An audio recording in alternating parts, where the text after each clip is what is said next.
Stay hungry, stay foolish. I've just finished recording our latest episode with somebody I've been dying to get on the show for a very long time, Dan Millman. And today we're talking about his latest book, Peaceful Heart, Warrior Spirit.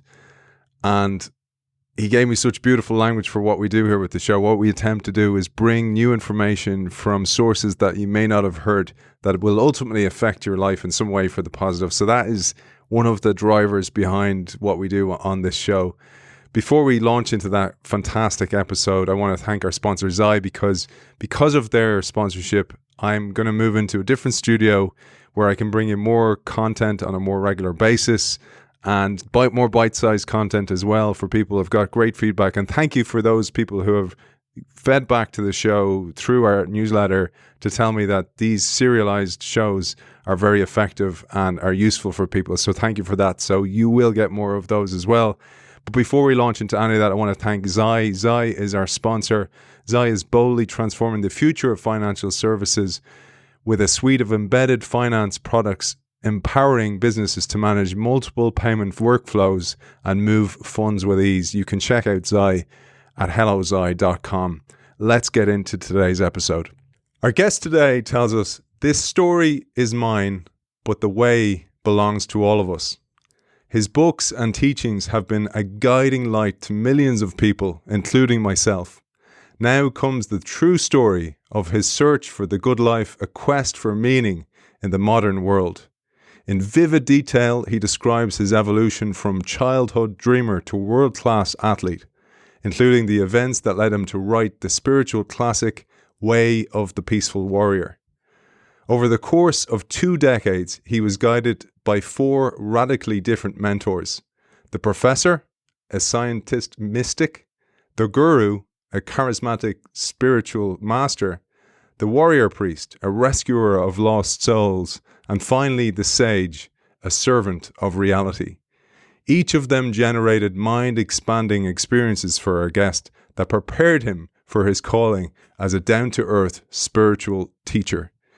It gives me great pleasure to welcome someone I have learned so much from and pass those learnings on to my children to magnificent success. It's a great pleasure to welcome the author of Peaceful Heart, Warrior Spirit, Dan Millman. Welcome to the show. Thank you, Aidan. Good to be here with you. It's absolutely fantastic to have you on the show, Dan. And before we even get into the content of this book or into some of the topics I wanted to talk to you about today, I wanted to just highlight the impact that your children's books have had on my children. So Quest for the Crystal Castle is a book that Dan wrote, and it had a dramatic effect on my children about the idea of kindness begetting kindness. And Dan, I wanted to share with you on live on the show was that one of my sons is mad about, well, he was when he was younger, mad about Batman. And when I read him that book, he said to me afterwards, he goes, well, kindness begets kindness is kind of like a bat's echolocation. They send out a signal and they get that signal back. And I was like, beautiful, Dan Millman, thank you so much. But perhaps you'll share something on that, because that was just such a magical gift to give a child at such a young age. Well, one point in my career, my publisher, Linda Kramer, was a children's book editor in New York before she moved to California, married my publisher, and so on. Linda said, Dan, what if we I want to start a line of children's books. And I wonder if you could write a book for children along the peaceful warrior theme, but of course scaled down. And it seemed interesting to me because I had children of that target age, between like 4 and 10, for illustrated children's books. So I wanted to do something that had a message in it. That's all I knew. But I understood children like they grasp life intuitively in a simpler way. So I couldn't have any abstract ideas. It had to really appeal to them. So I first wrote a book called Secret of the Peaceful Warrior, about a little boy learning to deal with fear, which is a common thing in the form of a bully. What is he going to do?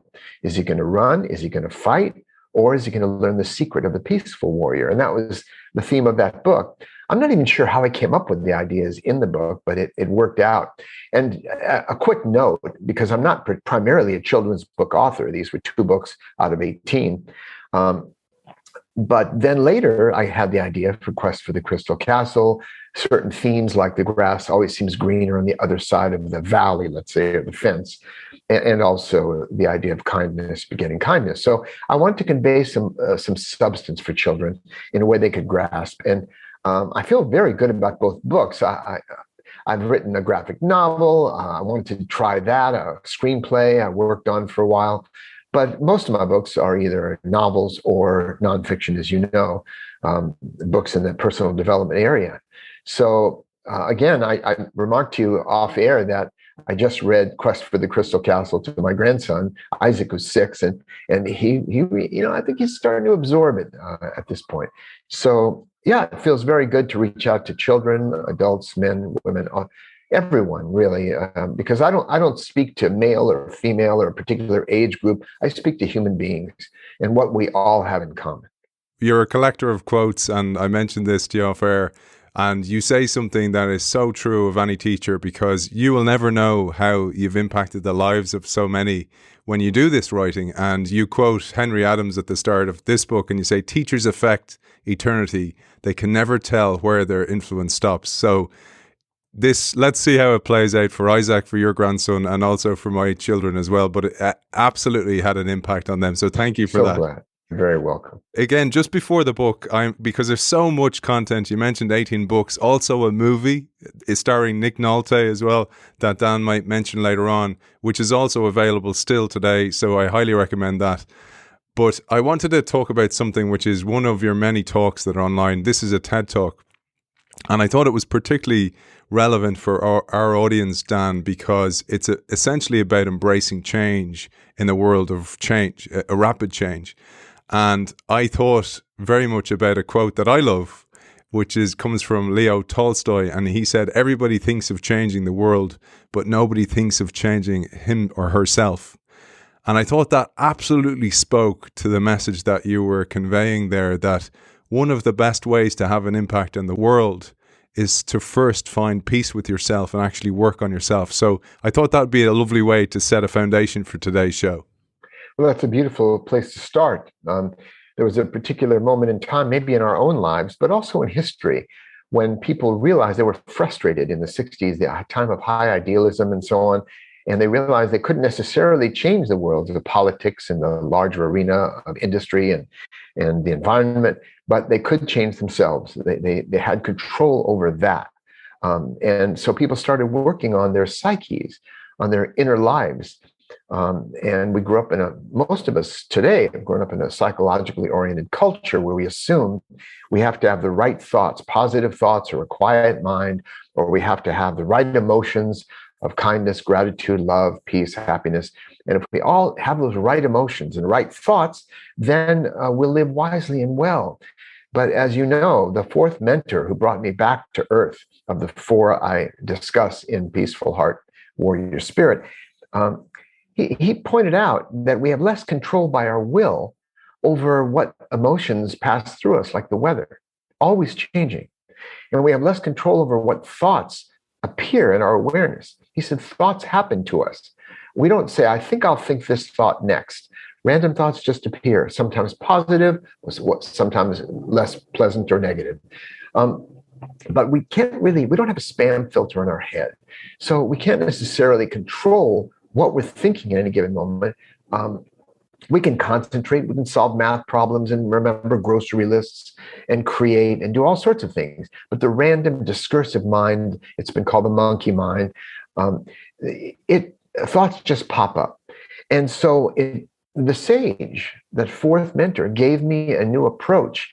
And it's a foundational approach that I teach today, that our lives, if we look back on our lives, what we've accomplished, where we are now, it's largely due to, it's been shaped by what we've done from moment to moment, our actions, not necessarily what we felt or thought. Now, I know people say, yes, but everything begins with a seed and thought, and then it becomes an emotion that motivates you and so on. That's one theory. It's very interesting. But it still comes down to whatever we happen to be thinking or feeling at any given moment, what needs to be done in this moment. And so that's one way I simplify my life. A writer named Barbara Rasp once said, "The lesson is simple. The student is complicated." And that's us. So we complicate everything. And if we focus on what is my purpose in this moment, and then do what needs to be done, whatever we're feeling, whether we're feeling doubt or confidence, we can still do it. So that is a radically different, it's a liberated way to live, a liberation from the tyranny of ever-changing thoughts and emotions. One of the things you mentioned there was in your first childhood book, the book you wrote for children, was the bully. And the bully is often prevalent in a lot of children's lives. And it was absolutely prevalent in your life as well. And as people will realize, our audience today, as we progress through the show, the four mentors that you had each added almost like a different lens. And through those lenses, you created your own unique experience of seeing the world, your own worldview, and ultimately your own practice. But equally, if I was to put into a mixing bowl all those things that happened to you as a child, the trampoline, the serendipitous trampoline, the crash, the bullies that you experienced, they all prepared you for this future. And it reminded me again of a beautiful quote by C.S. Lewis: "Hardships often prepare ordinary people for extraordinary destinies." And I thought about that when I read about your foundational moments in life, the dance class, for example, as well, and that how that molded together in the mixing bowl, mixed with the trampoline and the experiences. Perhaps you'll take us through these foundational years. Well, looking back, it all seems like destiny. But I do believe, I've come to the view that daily life is a form of spiritual weight training. If you don't lift any weights, you don't get any stronger. So we don't have to pretend or seek adversity. It comes to us in everyday life. Life can be difficult at times, sometimes minor difficulties, sometimes major ones. So those events of my life, yeah, they seem quite serendipitous. A chance phone call, all these apparent coincidences seem to shape our lives. When we look back, it's quite interesting how many times we had a decision to make and something influenced us. And so it did end up all the sum of my experiences into an approach to living I call the Peaceful Warrior's Way. Now, people who don't know my work might wonder, what is this? Is it some kind of a brand that I came up with? So let me start by saying where I came up with this term. As I explain in the book, I was teaching at Oberlin College. I was an assistant professor in the physical education department at Oberlin. And my background, because of the bullies, as a young man, I was smaller in stature. I was the youngest kid in my class. And I probably talked too much, a lifelong habit, apparently, which attracted some bullies. And so I had to deal with that and the fear and the threats and so on. And so it led to an interest in the martial arts. So the term warrior came organically from my background studying various martial arts, which have their own lineage and history. So it led to the idea that I was teaching this course, getting back to that, and it was in the martial arts. It was Aikido and Tai Chi. And so I was going to call it, for the school catalog, the Way of the Warrior, which makes sense, but it didn't quite fit because these are internal arts. They're receptive arts. There's no aggression in Aikido. It's all responding to what comes at us. And Tai Chi also has this receptive quality. So then a light bulb went on, and I said, hey, why don't I call it the Way of the Peaceful Warrior? So the idea of peaceful was meant to modify a warrior, because most of us think of warriors as soldiers, fighters, police, armed people who fight. And that's true of the warrior. It has been through history. And there have been many warriors who were grounded, strong, brave, but not many of them had a peaceful heart. And there have also been many peacemakers who were kind, nourishing, supportive. We see them coming out of yoga classes wearing white. They're very pure and nice and sweet. They used to be called sensitive New Age guys, that sort of thing. And but not all of them have a warrior spirit. So the term peaceful warrior is really about all of us. I view everyone as a peaceful warrior in training, everyone, because we're all seeking to live with a peaceful heart, a sense of serenity and equanimity amidst the changes and chaos of everyday life. But there are also times we need a warrior spirit that can appreciate the benefits, the gifts of adversity in terms of strengthening our spirits. If we look back, anybody looks back on the times they've had difficulties, challenges, adversity in their lives, they will probably agree that they're a little bit stronger now, maybe a little bit wiser in terms of sense of perspective, having gone through that. And it brought us to where we are now. And so, again, if there's no adversity, nothing to push against, there's no development. So that's where the term, the phrase, the energy of the idea of the peaceful warrior's approach to everyday life came from, for those who are being introduced to my work. Beautiful. And you inspired me, Dan. I didn't share with you. I have a practice of wearing a pin that I feel reflects the show. And you might not be able to see this one, but it says, "Storms don't last forever." And when I read in your book, I read this, I went, this is the perfect pin for this episode, because one of the things you talked about there, you talked about leaning into the adversity because it's absolutely part of life. You cannot avoid it. And I remember I'm a fan of Alan Watts' work, for example, and he used to say, we need a snake in the garden. We need that to have a contrast against which to compare our successes and our happy moments. And I share that to say, you are so open in this book, and you open the kimono showing all the warts and all the scar tissue that you've experienced literally and mentally from throughout your life. Because although you had that huge success at a young age, it came through many adversities, through bullying, etc.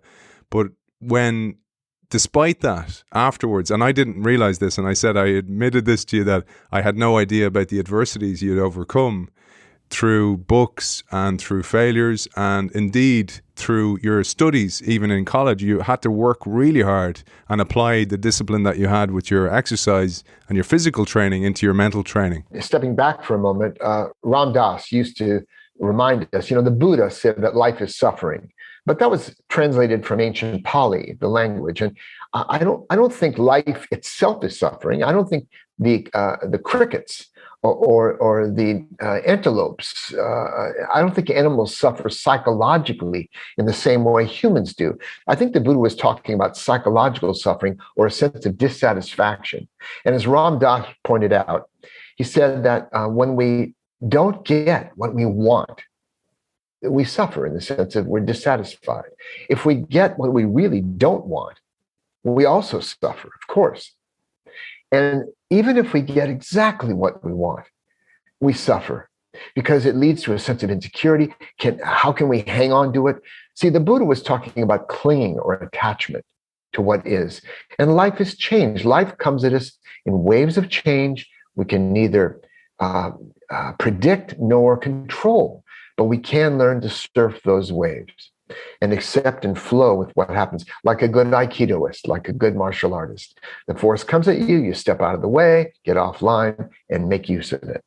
And that's really a life skill we weren't necessarily taught in school. And so that's one of the life skills that I share with people. Whereas once I was focused on talent for sports, my mind eventually expanded in my interests into how do we create more talent for living, for the challenges of relationships, finances, physical issues. And that's why I speak to everyone who's a human being, because we all share this quest for meaning, purpose, connection. Speaking of Ram Dass, you mentioned in the book as well that you had an LSD experience. And I share this because you see an equivalent in every aspect of life. I want to lose weight. What's the easiest way? Can I take a pill for that? We see it in innovation work, for example, staying on the theme of this show. Many people want the instant fix for change management within an organization. There is no instant fix. It's a change of behaviors and habits which creates new realities over time. And you mentioned a great quote by Ram Dass. He said that LSD might point the way, but the only sustained spiritual practice can lead to transcendence. Again, extremely important part of your work. Wow. Yes, and that was one formative moment in my life. I probably haven't used psychedelics for many, many years, though I'm a huge supporter of the proper use with the proper guide, a professional in that area, the proper set and setting in a respectful way. I've never been a supporter of casual drug use just to kind of get high. And if someone does that, then bless you, that's their way. But I want to emphasize that. But many elders like myself are coming out of the closet, so to speak, and sharing that experience that was formative in terms of, in my case, LSD, and really going through the whole process of ego death and transcendence and feeling that ultimate mystical state of unity that other people experience with ayahuasca or psilocybin and so on. My wife Joy and I just saw a wonderful documentary. It's not new. It's called Fantastic Fungi, and it's about mushrooms. And it expanded my mind about what they are really about.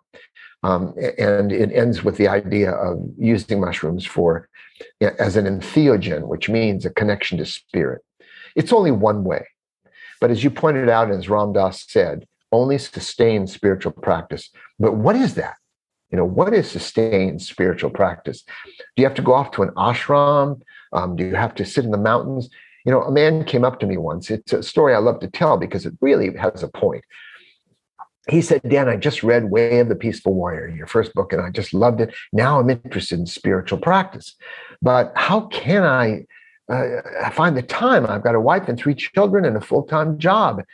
And he came to understand his full-time work, his wife, his children, were his primary forms of spiritual practice.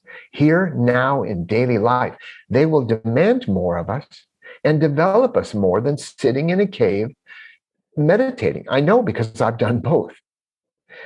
So that's where the arena of the peaceful warrior is, here and now in everyday life, and living well through that rather than looking for it somewhere else. Whether it's, even though you can get a good preview of coming attractions with certain psychedelics in the right setting, that's just a preview. And pretty soon it becomes a memory. But right now is what counts. Always right now. I'm developing my practice of mindfulness and being in the moment, and it takes work. I mean, that's the thing. It's hard work. And Blaise Pascal said, all men's worries and woes stem from not being able to sit quietly in a room. And I was like, that's it, isn't it? And that takes more work than actually being active. And I say that to tee us up for the next part, because you were a coach of many, many people, athletes, and you had great successes and not such great successes at the same time, as we all do. But one of the reasons I share that is I was one of the people you mentioned. You said some athletes would train extremely hard, like it was like a fight all the time. Everything was a fight, and that manifests into injury, etc. And it was only recently, Dan, and I'm 45 now. I train still as much as I can, mainly for mobility now. But still, it took me till I was 45 until I had a hernia, only recently from lifting too heavily, that I realized and looked in the mirror and went, what are you competing against here, Aidan? You don't need to be lifting massive weights here in a deadlift or squat anymore. What are you doing here? You just need to train your future self, so when that future self looks back and can thank you someday and go, listen, thanks for all that mobility training. So somewhere along the way I'd lost the way, and you recognize this in the book as well, that this happens to many people. Well, yes, it does. And the story I tell is I walk into the gym. I'm a coach, the gymnastics coach at this point in time at Stanford University in California, and Brian, the team captain, has arrived early, and he's lying on the floor stretching, warming up. And at that moment, he was lying on his back with one leg, straight leg, pulled toward his chest for splits. Working on splits, you need a lot of flexibility in gymnastics. But what drew my attention was he was muttering to himself, "Oh, this hurts so much. I hate this." And I turned to him and I said, "Brian, who's doing it to you?" And that's really how many of us live, especially athletes. We're used to pushing always to the edge of pain. And sometimes we continue those habits. Yeah, we may achieve a lot unless we get burnt out or injured. But it's like realizing the first time you do a golf swing and you really don't have to try so hard to hit the ball. Just let the swing happen, flow. Or when you go running and you realize you can actually just lope along easily and talk with someone. You don't have to be pushing all the time unless you're training for the Olympics or something. That's a different story. So there are ways to live more gracefully and easefully. I tell the story also about when I was an office worker, Peaceful Warrior. My first book had come out and then gone out of print. I figured I'd had a brief career as a writer. And before it was republished, and then the word of mouth carried it through the decades. But during this time, it was a Friday afternoon. My wife and daughters were coming to pick me up. I had 1 hour left of work, and I was trying to get this work done to free my mind for the weekend. And I felt the stress building, pressure, headache building. My breathing was shallow, but I was not really fully aware of it at the moment. I was trying to shuffle papers and fill out forms and call people. I needed to do that. And I looked out the window and I saw a cloud drifting across the sky. And I took a moment to look at that cloud. It wasn't racing the wind, and it just was flowing along. And I found myself taking a deep breath and relaxing. And I got back to the paperwork and did it in a smooth, graceful way. I called the people I needed to. And I was wondering, what was all that drama for? And often we unconsciously do that instead of letting life kind of flow a little bit more. So that was a valuable lesson that I learned from a cloud. Many of us hear that story when the student is ready, the teacher appears. We've all heard that. But many people misunderstand it. They think when they're deserving enough or have suffered enough or have prepared enough or been initiated, then some teacher like Socrates, my literary mentor, will appear in their lives and to kick them up the path or guide them up the path. But I believe when the student is ready or really paying attention, call it mindfulness if you will, then the teacher appears everywhere, even in a cloud, even in a tree bending with the wind. Has something to teach us. So it's about paying attention to the moment without judgments. But if we have judgments, humans are great at judgments. If we have them, that's fine too, just to be aware of it. And again, to be a little easier on ourselves. And there is one other point, because people say, well, but how do you do that, Dan? Well, I was in the gym one day. This is the story I tell. I was in the gym, and Socrates he's got his arms crossed and he's watching me. And I'm flying around the high bar, and I do a twisting double somersault, something like that. And I stick my landing, which is a good thing in gymnastics. And I go, yes, And so then I figure that's a good place to stop for the evening. So I rip off my sweatshirt, throw it in my workout bag, and we're walking down the hallway afterward. And Socrates stops and turns to me and says, Dan, that last move you did was really sloppy. And I said, what are you talking about, Socrates? It was the best dismount I did in a long time. And he said, oh, no. I'm not talking about the dismount. I'm talking about the way you took off your sweatshirt and put it in your bag. And he was reminding me that I was treating one moment as special, letting go of the horizontal bar, flying through space. And I was treating another moment as ordinary, like it really didn't matter. And that's when, again, he reminded me there are no ordinary moments. Beautiful. But he went beyond that. He said, Dan, I got this line into the Peaceful Warrior movie, actually. He said, Dan, the difference between us is that you practice gymnastics. He said, I practice everything. And I said, what do you mean you practice everything? He said, well, you do things. You do the laundry. You do your schoolwork. You do gymnastics. He said, but he said, when you practice something, you're committing to seeing if you can refine or improve it. How many of us practice signing our name? Most of us just do it to get it over with. How many of us practice walking? Can we do it more smoothly? Practice breathing. And there's some wonderful work today and some good books on breath work and its impact on everyday life and health. So that's the point he made about practicing daily life. I forget a lot.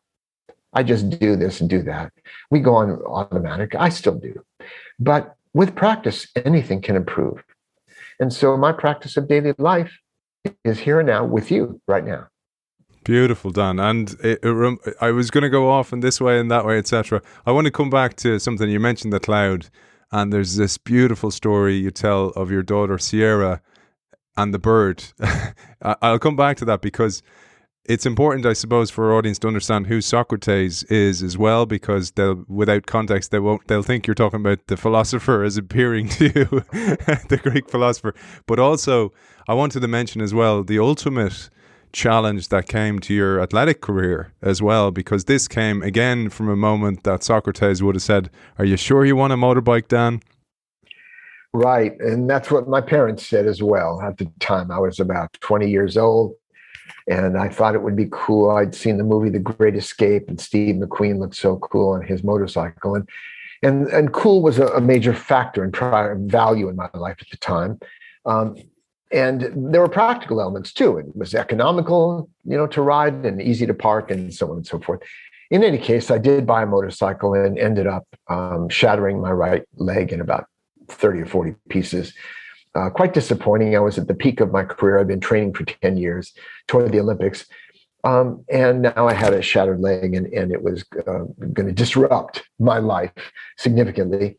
And it did. And the pain and so on was obviously part of that. But it also shook me up. I started asking bigger questions about life. I realized I was no longer bulletproof, as many people in their 20s feel like they are. And I started getting more reflective about life. So that incident, which I ended up recovering from through hard work over time, and went back to help lead my team to a national championship.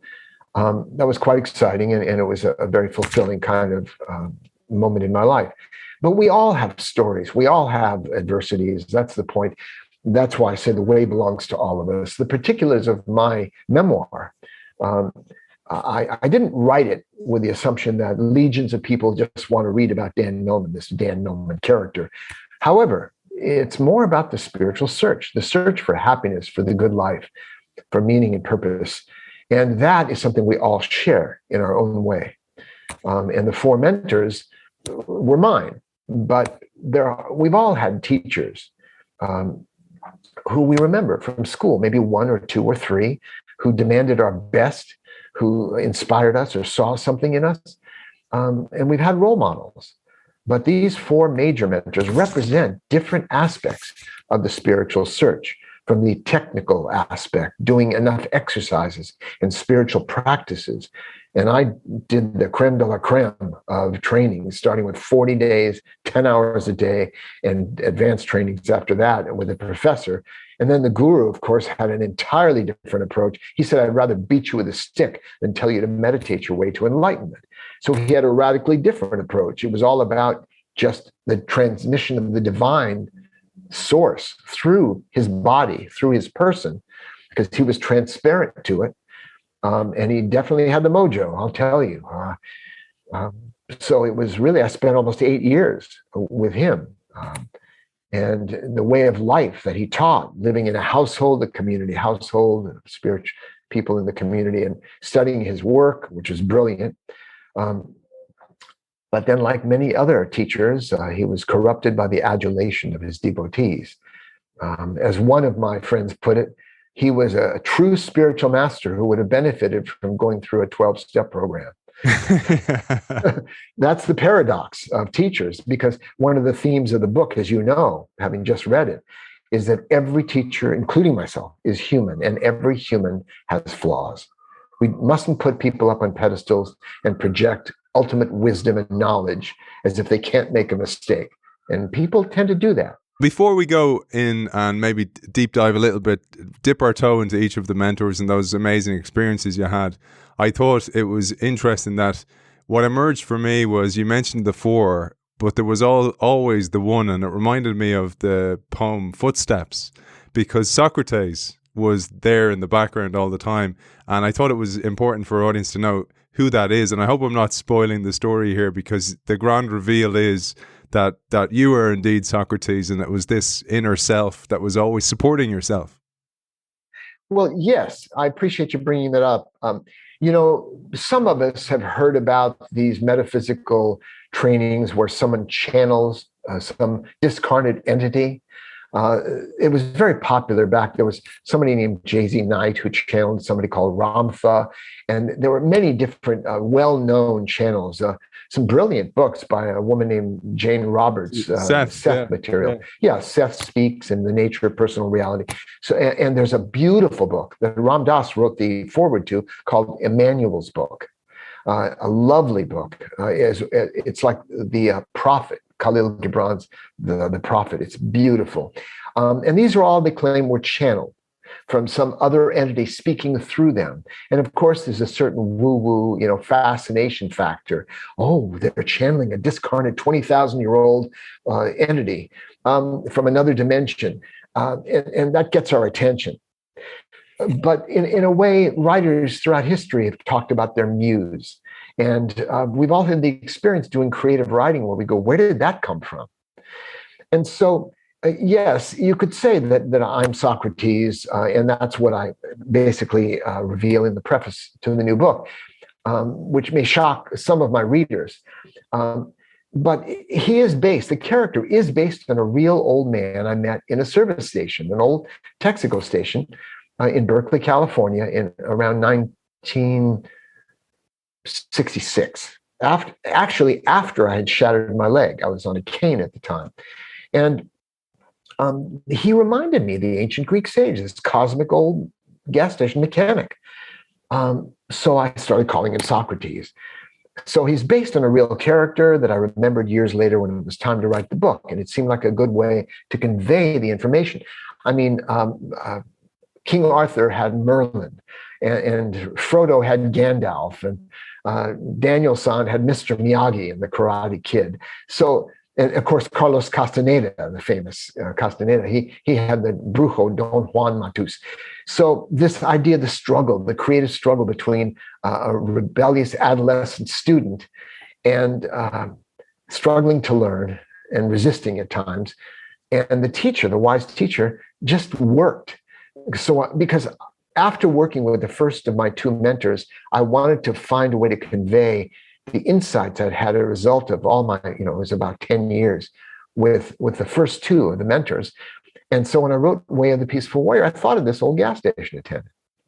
So in a way, he was essential for me because he allowed me, having this cosmical guy who just appeared in this gas station, allowed me to express bigger ideas in our creative struggle together and relationship than this just talking as myself, a young guy at the time. I could have conveyed what I wanted to share with readers. And somehow it worked. I'm not that brilliant. I wasn't able to just strategize. I think I'll write a best-selling book that'll be published in over 20 languages. And I think I'll write that, because wouldn't we all like to do that? I just wrote it, and as I indicated earlier, it died. The book died. It didn't get into any stores because they didn't know where to shelve it. There was no internet at the time. Do I put it in fiction or nonfiction? Well, it was a little of both. So, but then it came back and around, and people seemed to respond to it.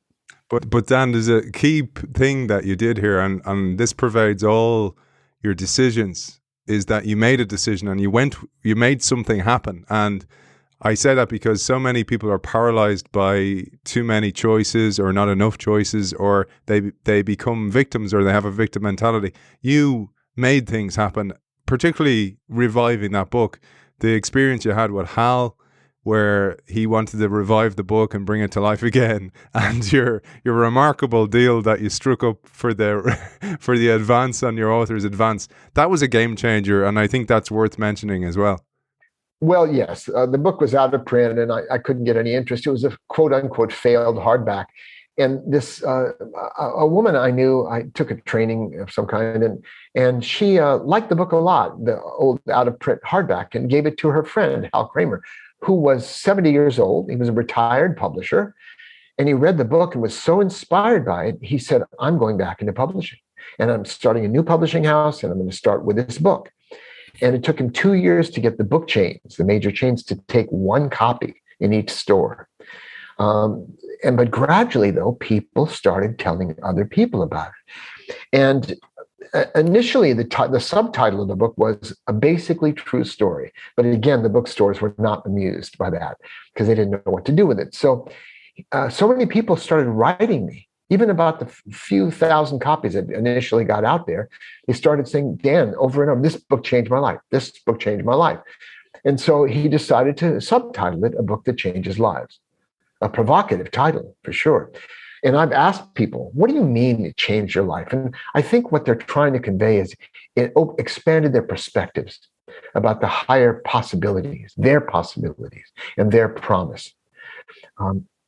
I built a bridge from the everyday suffering of life and the difficulties, even the high achieving difficulties like I had as a young athlete. Still, I wasn't happy. I won a world championship. I was the national champion as well, in gymnastics.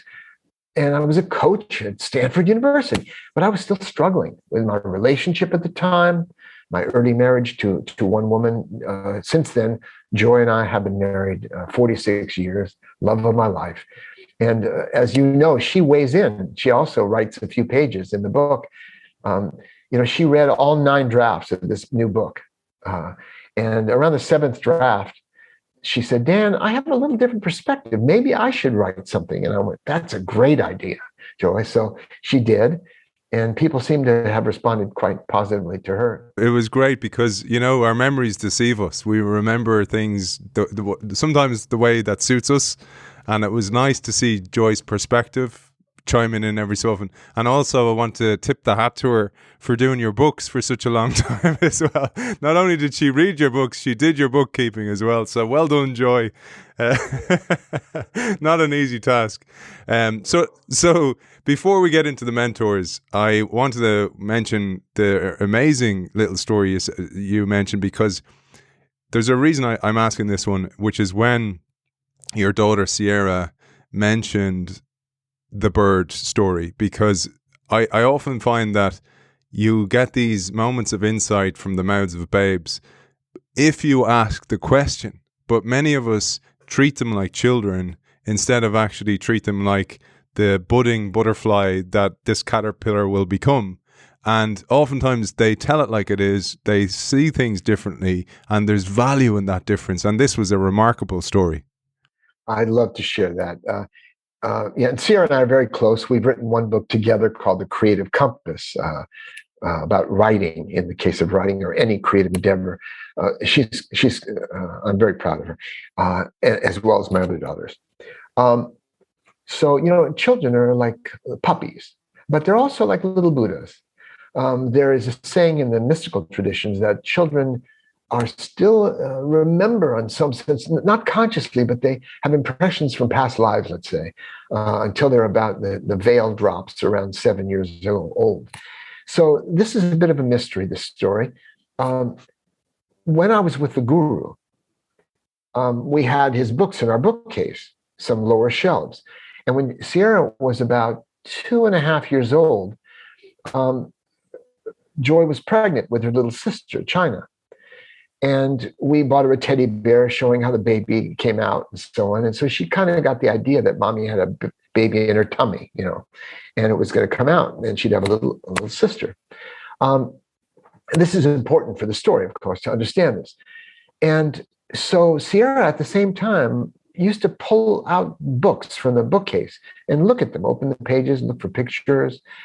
And she would often pull out the guru, one of the guru's books, and she would open to a picture of him in samadhi. It's a state of higher consciousness, gazing into space, kind of like this. And I said, and one day she was looking at this, she said, looking bird. And I said, what's here? And she said, looking at bird. And that was cute. That was her interpretation of what he was looking at, a bird. I didn't get it, but I accepted that. Well, soon after that, just before dinner, I said to her, Sierra, where were you before you were a little girl? And she said, I was baby. And I said, well, where were you before you were a baby? And she said, in mama's tummy. And just for the heck of it, I said, where were you before you were in mama's tummy? And she said, looking at bird.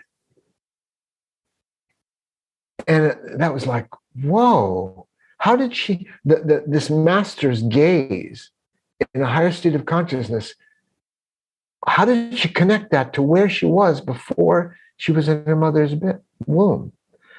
And then, of course, Joy reminded me that the icing on the cake, the end of the story was, she remembered that when she was in labor with Sierra, doing Lamaze breathing and so on, it was pretty intense.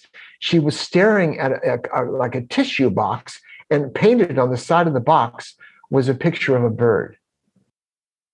Beautiful. Looking at bird. So it's one of those mystery stories of life that I love to share.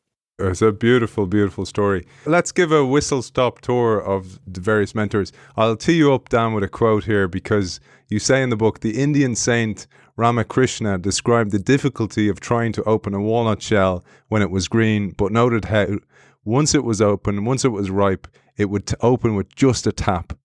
All the skills you say that you'd practiced in your youth, all your experiences were part of your ripening process. The first 3 decades of your life prepared you for all that would follow. Now you are ready to throw yourself into any promising possibility. Over the next 2 decades, you would meet 4 radically different mentors who would each offer an initiation for the work that would be to come. They were all the lenses I mentioned at the start that ultimately came to offer you your own peaceful warrior way. So perhaps you'll give us a tour at a high level of the 4 mentors. Well, I'll try to summarize it as best I can. I said a few things about the professor and the guru first, and their significance to most people, not just to me, but to all of us. Well, first of all, one of the basic tenets of this approach to living that I teach is that there is no best teacher, no best book, no best philosophy or religion or diet or system of exercise or martial art.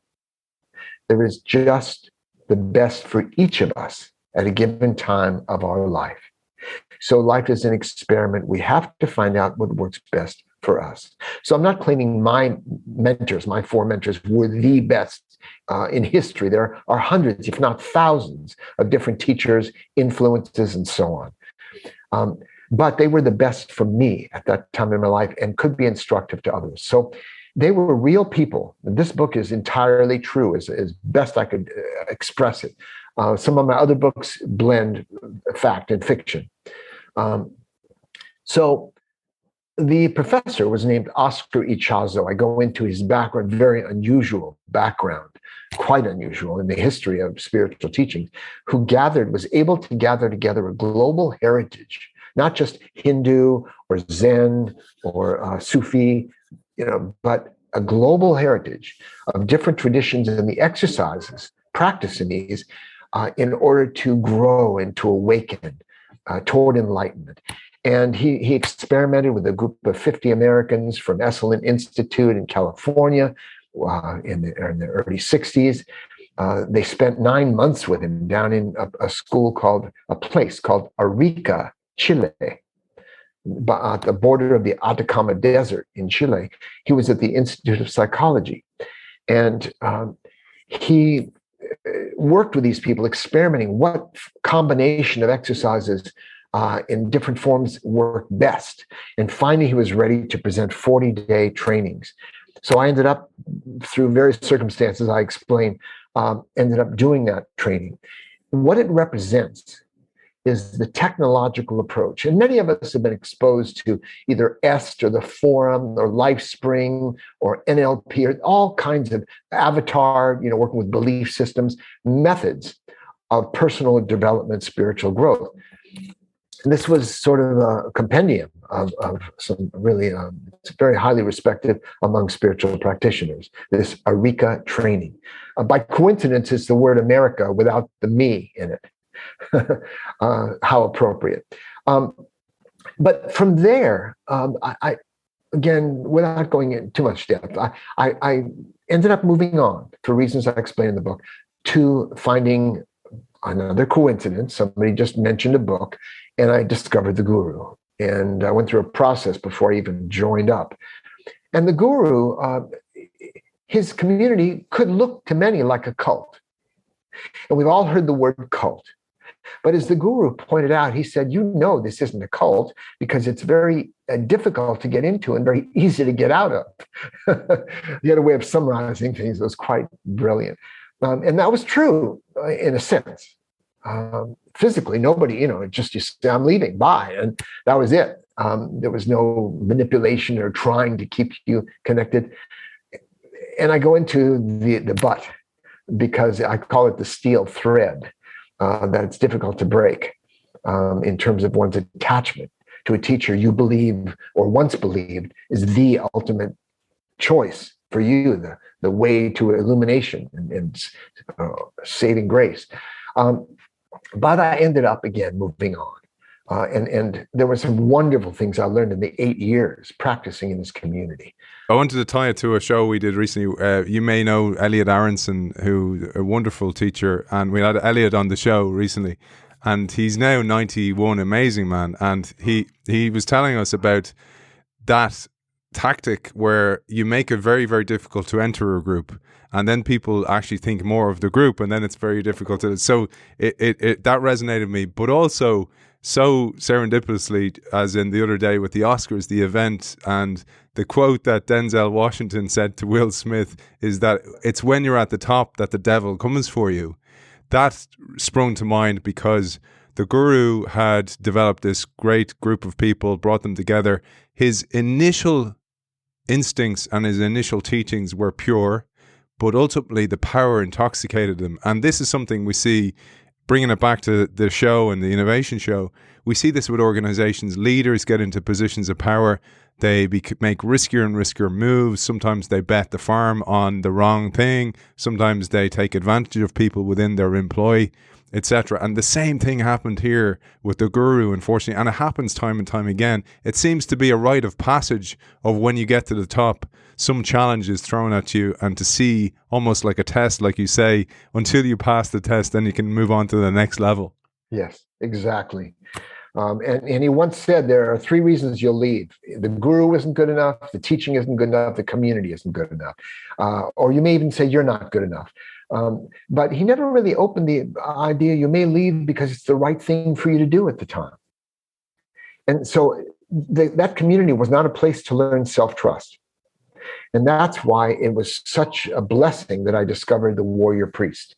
He described himself as a cheerleader to the soul, which I've also used in my own work. I would describe myself that way too. And he also reminded me, and as I remind others, I'm not here for you to trust me. I'm here to help you trust yourself.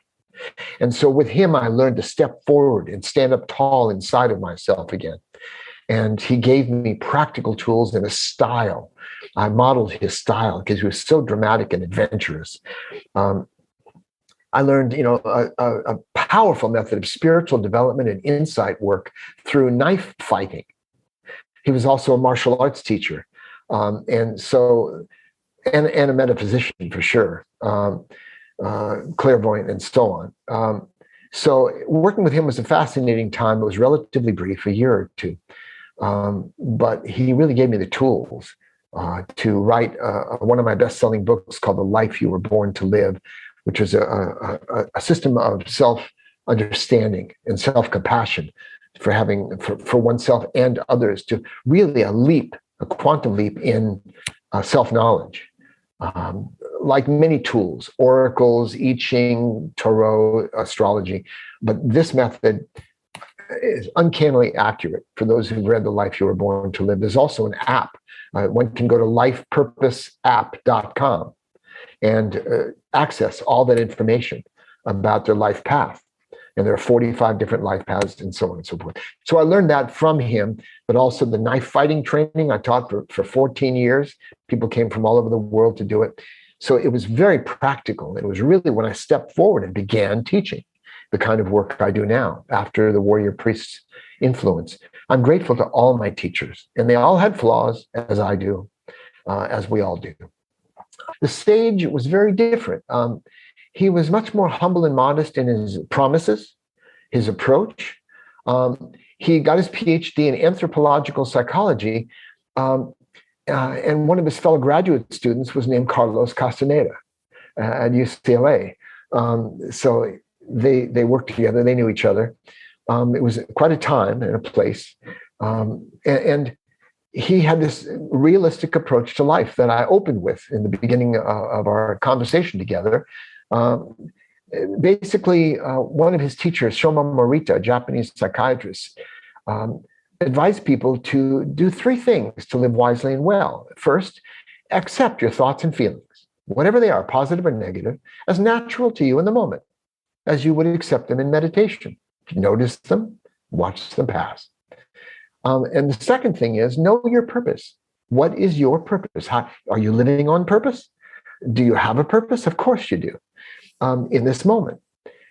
So focus on your purpose. And then three is do what needs to be done in line with your purpose. Whether you're motivated or not, whether you're feeling confident or full of doubt, move in line with your purpose. That's why I recommend it to people. Dream big, but start small and then connect the dots.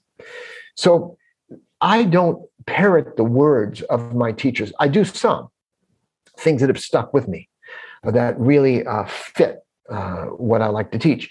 But each teacher has their own method, their own school, and it has to be done within that school. So I created my own approach to living, which ended up being called the Peaceful Warrior's Way, based on these experiences and mentors that I had. And it was a chance to reflect on my lineage and with appreciation to those teachers and acknowledge them. One of them is still living. The sage is still living in a little coastal town in Oregon in the U.S.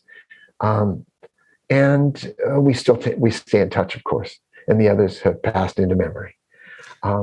So it's been quite a ride, and I believe I found them because of my commitment to share whatever I learned with other people. I have an outpouring of generosity in that sense of loving to share what I've learned, just like we might see a movie that we want to tell other people about.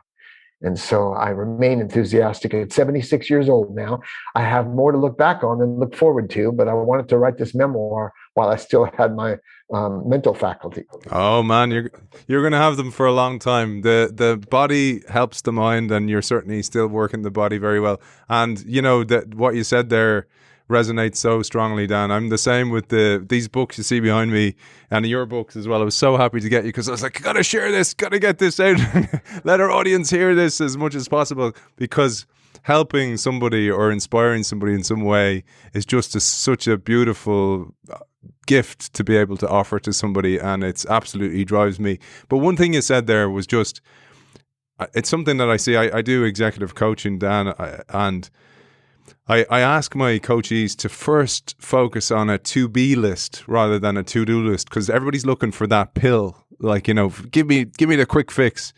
And you need to firstly know what you're looking for or have something to aim for, so you can start to spot feedback from the environment that you're making your way there. And that's something that I mean, that you picked up these different variations and different ways of methodologies, etc. But ultimately they mixed in your own head with your own experiences and your own way of seeing the world. And that's what's so unique about your work, but also the possibility for everybody else is that their own story is so unique to them. And if they can learn to articulate it and have the courage to articulate it, it's absolutely fantastic.